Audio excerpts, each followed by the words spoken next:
amour comestible. Parfois, quelques aliments spirituels peuvent traduire et apaiser l'oxydation du quotidien. Quand on aime, on prend le risque de souffrir ou d'être heureux.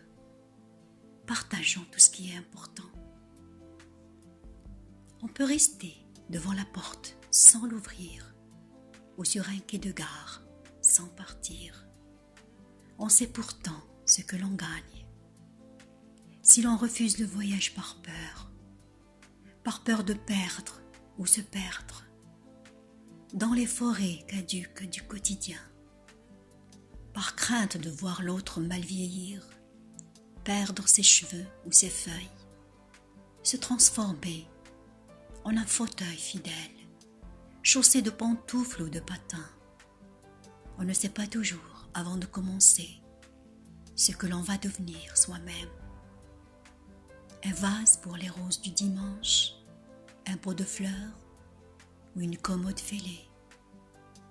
Une mégère criarde avec des bigoudis, crachant telle une harpie pour ameuter les mioches.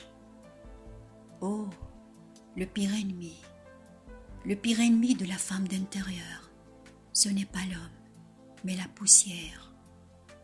On est si seul, à plusieurs parfois, que l'on rêve d'une noire caverne où l'on pourrait être libre sans voir, ou imaginer qu'on l'est en silence. Tout est suripestre, sur les murs de notre maison. Là, les tapisseries se décollent, comme les oreilles des gosses, sales, qui bavent partout et crachent pour salir.